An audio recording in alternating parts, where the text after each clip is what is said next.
आप देख रहे हैं समाचार एजेंसी ऑफ इंडिया में साइन न्यूज।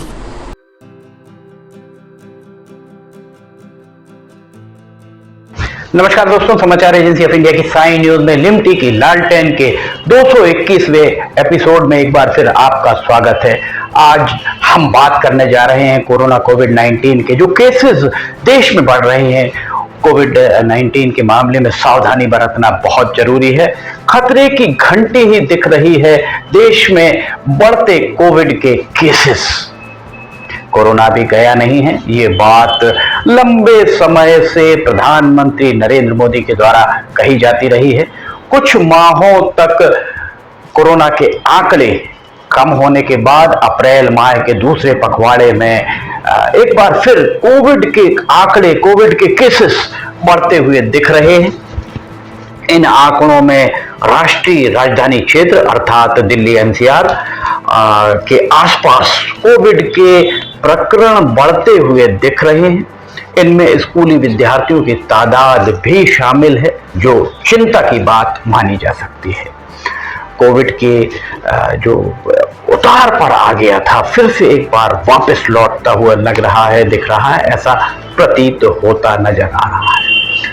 नोएडा के आसपास कोविड के प्रकरणों को, बढ़ते प्रकरणों को देखकर उत्तर प्रदेश सरकार के द्वारा एहतियातन कदम उठाए गए हैं। उत्तर प्रदेश सरकार के द्वारा गौतम बुद्ध नगर, हापुड़, मेरठ, बुलंदशहर, गाजियाबाद, बागपत, उत्तर प्रदेश की राजधानी लखनऊ सहित कुछ जगहों पर मास्क की अनिवार्यता एक बार फिर लागू कर दी गई है। वैसे ये भी कहा जा रहा है कि देश में अगर टेस्टिंग कराई जाए तो देश में कोविड के आंकड़े ज्यादा भी हो सकते हैं। हालांकि वैक्सीनेशन के बाद कोविड हो तो रहा है, पर यह गंभीर स्तर तक लोगों को नहीं ले जा रहा है। ये बहुत राहत की बात मानी जा सकती है कि कोविड हो रहा है पर गंभीर स्तर तक आप हॉस्पिटलाइज नहीं हो पा रहे हैं। लगभग 11 से 12 सप्ताह तक कोविड के प्रकरणों में गिरावट के उपरांत एकाएक बढ़ोतरी दर्ज किया जाना चिंता की बात मानी जा सकती है। 21 जनवरी को, इस साल 21 जनवरी को अगर आप वेबसाइट पर देखें जाकर कोविड की, तो सर्वाधिक 3 लाख 37 हजार के लगभग प्रकरण रहे होंगे। उसके बाद कोविड धीरे धीरे ढलान पर आ गया। इसके बाद 18 अप्रैल को अगर पिछले 7 दिनों का औसत देखा जाए तो 1389 मरीज औसत प्रतिदिन का आएगा, जो उस पर दिख रहा है। इसके साथ ही दक्षिण भारत ये लोगों को बहुत परेशान करता हुआ दिख रहा है। दिल्ली, हरियाणा, उत्तर प्रदेश, केरल, 4 राज्यों में कोविड के केसेस बढ़ते हुए नजर आ रहे हैं। वैसे देखा जाए तो तीन लहरें कोविड की झेल चुका भारत देश। अब चौथी लहर आने की आशंका भी जताई जा रही थी। दुनिया के अनेक देशों में कोविड का संक्रमण तेज होता दिख रहा है। पिछले कुछ महीनों से आप देख रहे होंगे कई देशों में कोविड का संक्रमण बढ़ा है। इन परिस्थितियों में कोविड के निर्धारित जो प्रोटोकॉल था वो शारीरिक दूरी और मास्क लगाने के प्रति सभी को सजग रहने की आवश्यकता अब महसूस होने लगी है। इसी बीच राहत की बात ये मानी जा सकती है कि जनवरी के उपरांत जितने भी संक्रमित केस आए हैं, संक्रमण की जद में जितने भी लोग आए हैं, उनमें कम ही लोगों को अस्पताल में दाखिल होने की जरूरत पड़ी है। इसलिए घबराने की बात नहीं मानी जा सकती है। इसके लिए देश में कोविड वैक्सीनेशन को ही प्रमुख रूप से जिम्मेदार माना जा सकता है। कोविड वैक्सीनेशन के चलते लोग संक्रमित तो हो रहे हैं वैक्सीनेशन के बाद, पर अस्पताल में भर्ती होने की नौबत नहीं आ रही, वे बहुत ज्यादा गंभीर नहीं हो रहे हैं। इसके लिए सभी को केंद्र सरकार को धन्यवाद ज्ञापित करना चाहिए कि निःशुल्क 2 डोज लगाए ऐसे संक्रमण काल में। बहुत बहुत धन्यवाद केंद्र सरकार का। हालिया परिस्थितियों में कोविड के एहतियात अर्थात प्रिकॉशन या बूस्टर डोज कारगर साबित हो सकता है, ऐसा जानकारों का कहना है।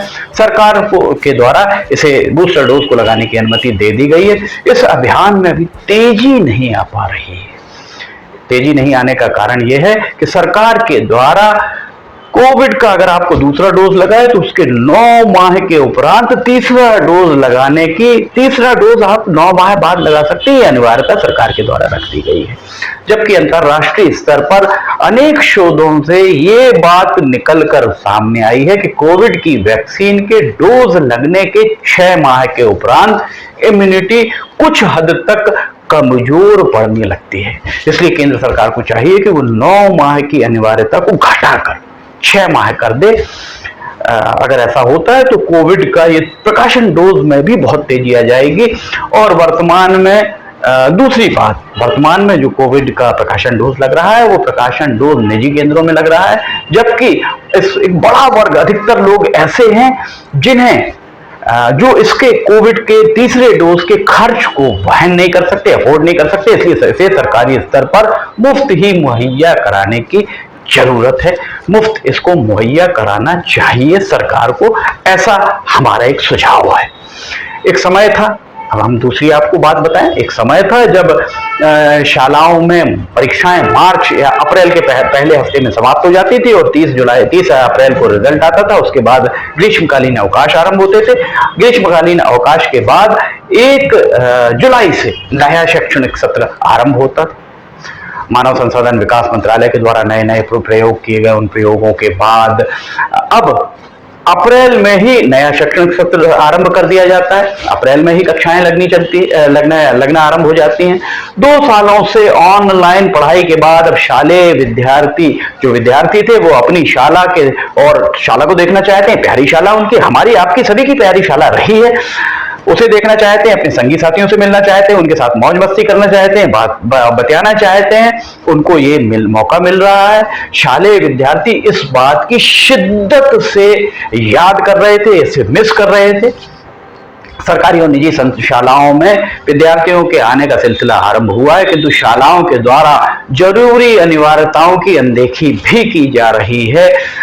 अगर कोई कोविड पॉजिटिव होता है, वो शाला का परिवहन का उपयोग करता है, शालेय परिवहन का उपयोग करता है या कक्षाओं में जाता है, तो उसकी कॉन्ट्रैक्ट ट्रेसिंग के मामले में सभी, चाहे राज्य सरकार हो, तालुका हो, तहसील हो या शालेय प्रबंधन, सभी उदासीन नजर आना चाहिए। और तो और राज्य शासन हो या केंद्र शासन, उसके द्वारा अब शालाओं में अगर कोई कोविड पॉजिटिव मिलता है तो शालाओं को क्या करना चाहिए, इसके लिए भी कोई गाइडलाइन अभी तक जारी नहीं की गई है। देखा जाए तो शालाओं में तालाबंदी उचित विकल्प नहीं है। हमने सदा से ये बात कहते हैं कि ये उचित विकल्प नहीं मानी जा सकती, पर कोविड का संक्रमण एक बार फिर सर उठाता दिख रहा है। पिछले सभी अनुभवों से सबक लेकर इसके पुनर्मूल्यांकन की महती जरूरत महसूस हो रही है कि अब क्या करना चाहिए, इसके लिए गाइडलाइन जारी होनी चाहिए। जिस भी कक्षा में कोविड के प्रकरण मिले, उस कक्षा में कम से कम 1 सप्ताह तक ऑनलाइन क्लासेस का विकल्प दिया जाना ही बेहतर होगा। अगर कहीं कोई कोविड पॉजिटिव मिलता है तो 1 सप्ताह तक वहां ऑनलाइन क्लासेस कराई जा सकती है, ताकि ये पता चल सके कि बाकी और कोविड पॉजिटिव तो नहीं हो पा रहे हैं।